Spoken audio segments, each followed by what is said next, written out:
Hi hello నమస్తే. నేను మీ love Kumar. మనం చిన్నప్పుడు చదువుకున్న ఒక పద్యాన్ని మరొకసారి గుర్తు చేస్తా.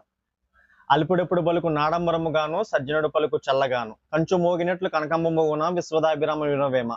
ఈ పద్యాన్ని మనం చిన్నప్పుడు చాలా సార్లు చదివి ఉన్నాం. అలాగే చాలా సార్లు విని కూడా ఉన్నాం. మరొకసారి దీని భావాన్ని వినే ప్రయత్నం చేద్దాం. కంచు బంగారం. కంచును మోగిస్తే దాని శబ్దం చాలా ఎక్కువగా ఉంటుంది. బంగారాన్ని మోగిస్తే అది ఏ శబ్దం చేతి నిశ్శబ్దంగా ఉంటుంది. సో, శబ్దం చేస్తుంది కదా అని కంచు విలువ ఎక్కువ, లేదా శబ్దం చేయదు కదా అని బంగారం విలువ తక్కువ. కాదు కదా! అలాగే ఈరోజు సమాజంలో సజ్జనుడు అంటే మంచివాడు తన పని తాను చేసుకుంటూ, ఇతరులకు మర్యాదనిస్తూ, ఇతరులకు హాని చేయకుండా తన జీవితాన్ని గడుపుతూ ఉంటే అలాంటి వ్యక్తిని మనం వీడు చేతగాని వాడు, వీడు అమాయకుడు అని మనం సంబోధిస్తూ ఉంటాం.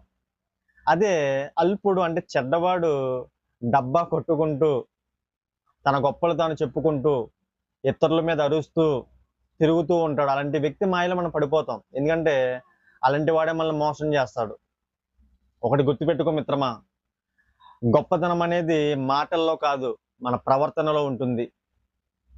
నా కంటెంట్ మీకు నచ్చితే లైక్ చేయండి, షేర్ చేయండి, సబ్స్క్రైబ్ చేయండి. జై హింద్.